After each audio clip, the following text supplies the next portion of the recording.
पूरी ताकत झोंक रखी है। हम जब इस रास्ते से गुजर रहे थे तो देखिए चंद्रशेखर आज़ाद हैं, यहाँ पर हमें खाना खाते हुए मिले हैं। इनके पास चल देते हैं और ये देखिए इसी तरीके से बैठ जाते हैं। चंद्रशेखर जी क्या बात है, कुर्सी नहीं है क्या बैठने के लिए? कुर्सी के लिए तो लड़ रहे हैं, जनता देगी ना कुर्सी। आप यहाँ कहाँ घूम रहे हैं? मैं तो बस कवरेज करने आया था, सोचा कि एक बार मिलता चलूँ, देख लेता हूँ कि क्या चल रहा है बिजनौर और नगीना में। नगीना में तो केतली चल रही है और झूम झूम के चल रही है। नगीना की जनता ने तो ठान लिया कि वो इस बार परिवर्तन करेंगे। अच्छा। और उम्मीद है कि नगीना का परिवर्तन पूरा देश देखेगा। पूरे देश की निगाह है नगीना पे कि चंद्रशेखर आज़ाद जिस तरह लड़ रहे हैं और इस तरह से उन्होंने सबकी लड़ाई लड़ी, जनता उनको किस तरह का प्यार देती है। कहते हैं ना कि मीठे से शुरुआत की जाए तो बात मीठी मीठी होती है। हलवा खा रहे हैं तो क्या हलवा खिलाने की भी तैयारी है? हलवा तो खिलाएंगे, लेकिन अभी तो हमारे लोगों की ज़िंदगी में कड़वाहट है, क्योंकि ना उन पर रोजगार है, ना ज़मीन है, ना ही कोई इस तरह के साधन है, ना ही पैसा है, ना अच्छे घर हैं, ना पीने के लिए साफ पानी, ना खाने के लिए अच्छा भोजन, ना पहनने के लिए अच्छे कपड़े। और मेहनत मजदूरी करके वो किस तरह भट्टों पे, कोल्हू पे, खेतों में कर करके अपना काम किस तरह से वो अपना घर चला रही है, तो मैं बेहतर जानता हूँ। उन्हीं में से निकल के आया तो मुझे बहुत जानकारी है। लेकिन ऐसे बैठ जाते कहीं भी? ये तो गुरु का घर है, यहाँ तो बड़े बड़े उद्योगपति आकर बैठते हैं, अरबपति बैठते हैं। मैं तो फिर भी उनका बेटा हूँ। ये अभी मैंने देखा कि हाँ कुछ सत्संग चल रहा था, तो मैंने सोचा भूख तो लगी थी कि चलो भाई यही भंडारा ही खा लिया जाए। तो ये आसान है, क्योंकि लंगर तो सभी के लिए होता है।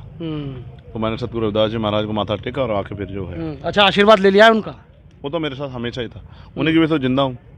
आप देखो 3-3 बार मारने का प्रयास किया, गोलियां भी 4-4 लगी, तो भी जिंदा हूँ, तो उन्हीं का आशीर्वाद है। सुबह नाश्ता वाश्ता किया था या बस निकल पड़ते हैं सुबह केतली लेके? 4 दिन और है, नाश्ते पे भी समय नहीं खर्च कर रहा हूँ। सड़क गाड़ी में कर लेता हूँ नाश्ता। बाकी नाश्ता तो जो जितने जुर्म से क्या आया हूँ, नाश्ता और ये सब चीज़ों से ऊपर है। बाबा साहब ने कहा कि आदमी भूखा रह सकता, अपमानित होकर नहीं रह सकता। तो हम इस देश में अपमान सह रहे हैं, वो अपमान खत्म होना चाहिए, इसलिए हम लोग लड़ रहे हैं। अच्छा, एक चीज़ है, हर तरफ एक चर्चा रहती है, लोग हमसे भी पूछ लेते हैं नगीना में क्या चल रहा है। चंद्रशेखर आज़ाद से बात हुई तो आप ही बता दीजिए क्या चल रहा है नगीना में। नगीना की जनता परिवर्तन के लिए तैयार है। ऐतिहासिक परिवर्तन होगा, 70% में हमें, बाकी में सब है। तो केतली ऐतिहासिक मत प्राप्त करेगी। अच्छा, अगर आप चुनाव जीतते हैं तो क्या सोचा है आपने नगीना के लिए कि ये प्राथमिकता रहेंगी? 5 बातें। सबसे पहले तो यहाँ रोजगार के पर्याप्त साधन होने चाहिए। गवर्नमेंट सरकारी नौकरी तो दे नहीं पा रही, पेपरों के भर्तियों के पेपर लीक हो जाते हैं, ये निकम्मी सरकार है। फिर उद्योग धंधे यहाँ लगे नहीं हैं, तो इसलिए मेरा ये मानना है कि एक इंडस्ट्रियल एरिया यहाँ लगना चाहिए, जिससे कि लाखों नौजवानों को, पढ़े लिखे नौजवान हैं, पॉलिटेक्निक, बीटेक, एमटेक, टेक्निकल जो फील्ड के हैं और जो नॉन टेक्निकल, सबको रोजगार मिले। दूसरे क्षेत्र में कोई भी हायर सेंटर नहीं है मेडिकल फील्ड में, जहाँ एम्स जैसे हॉस्पिटल, जहाँ गरीबों का आसान से इलाज हो जाए, गंभीर बीमारियों का इलाज हो जाए। इतना परिवार लेकर भागता है, इतना उसकी वो डेथ कर जाता है, बहुत लोगों के जीवन को नुकसान हो रहा है। उनकी जीवन रक्षा के लिए बहुत अच्छे हॉस्पिटल यहाँ बनने चाहिए। तीसरा, जो सरकारी योजना है उनका लाभ जो है जिन व्यक्तियों को मिलना चाहिए उनको नहीं मिल रहा है। जैसे किसानों को फसल के दाम नहीं मिलते हैं, जैसे मिल समय पैसा नहीं देती है, और मजदूरों को मनरेगा का पैसा नहीं मिल रहा, न्यूनतम वेतन नहीं मिल रहा है, न्यूनतम रोजगार नहीं मिल रहा है।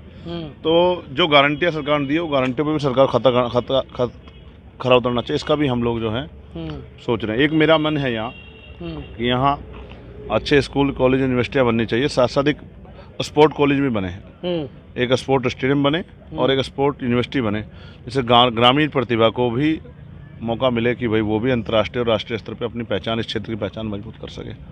तो यहाँ और भी बहुत सारी समस्याएं हैं, जैसे बाढ़ की समस्या है, जैसे खो की समस्या है, किसानों की फसल को नुकसान हो जाता है, उस पर भी हमारी चिंता है कि किसानों की समस्या का भी हल होना चाहिए। चंद्रशेखर की सबसे मजबूत चीज़ क्या है? संघर्ष, उसका काम, उसकी पहचान, जो उसने संघर्ष से बनाई है। और कमजोरी?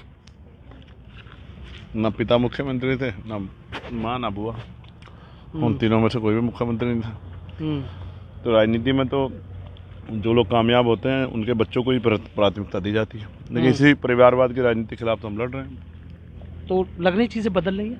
बदल जाएंगे। कोई चीज़ दुनिया में नामुमकिन नहीं है, बस कीमत चुकानी पड़ती है। कीमत तो आपने भी बहुत चुकाई है। अभी भी चुका रहा हूँ, अभी भी खूब साजिशें हो रही हैं, खूब नेता चक्कर काट रहे हैं। काटना तो जनता तय कर देगी, किसको आगे बढ़ाना किसको पीछे हटाना, तो जनता के हाथ में है। क्या चंद्रशेखर उनसे परेशान हो रहे हैं? आप बता रहे हैं कि चारों तरफ से नेता घेराबंदी कर रहे हैं। स्वागत है, सबका स्वागत है, जनता तय करेगी और जनता ने तय कर लिया कि नगीना से चंद्रशेखर कामयाब हो रहे हैं, केतली जीत रही है। केतली जीत रही। मुख्यमंत्री से कुछ कहना चाहेंगे? वो भी आ रहे हैं यहाँ, उनका भी स्वागत है। उनसे कहूँगा कानून व्यवस्था अच्छी कर लो। ऐसा लगता है कि उत्तर प्रदेश में मुख्यमंत्री ना हो, बिना मुख्यमंत्री की सरकार चल रही है। ऐसा क्यों लग रहा है? देख लो आप, कोई जेल में मर जा रहा है, कोई गोलियों से मर जा रहा है, कोई जो है रेप पीड़िता जो है वो चिल्ला चिल्ला के थक जा रही है, उसको सुसाइड करना पड़ा, आग लगानी पड़ रही है, कोई सुनने को राजी। किसानों के एक किसान ने मेरठ में आग लगाई थी, अगर आपको याद हो। तो जिस तरह सरकारी मशीनरी निरंकुश होगी, ऐसा लगता है कि सरकार ने उनको खुली छूट दे दी है गरीबों के घर उजाड़ने की, उनके घरों बुलडोजर चलाने की और उनको परेशान करने की, उनकी जान उनसे छीन लेने का जो है संकल्प। ऐसा लगता है जैसे एक खुली छूट जो है अधिकारी कर्मचारी को सरकार ने दे दी लूट करने की। जो क्षत्रिय आंदोलन चल रहा है, इसे किस नज़रिए से देख रहे हैं? पश्चिम उत्तर प्रदेश के तमाम जिलों में आप देख रहे हैं पंचायतें चल रही हैं।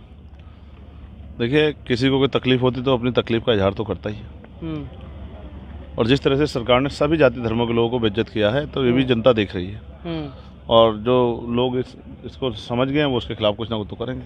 उन पर वोट ही हथियार है, इसी से सबक सिखा सकते हैं। आप आंदोलन के साथ हैं वैसे? उनकी जो बातें हैं आपको लग रहा है कि हाँ ठीक है? मैं असल में चुनावी इसमें होने के कारण, व्यवस्था कारण मैं देख नहीं पाया, आप ही के मुझसे सुना मैंने।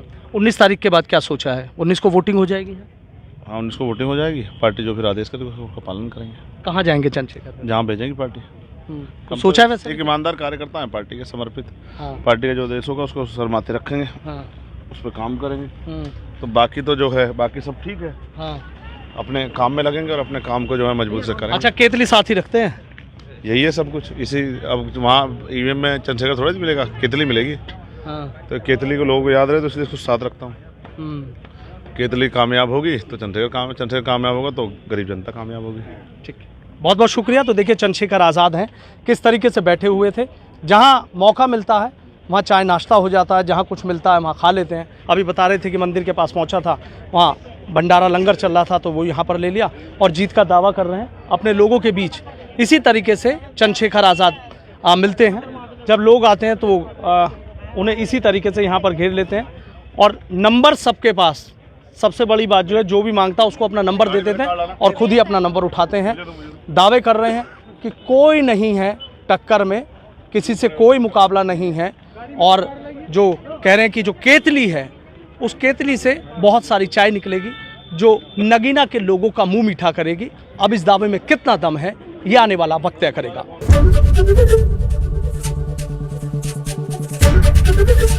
एबीपी गंगा, खबर आपकी, जुबान आपकी।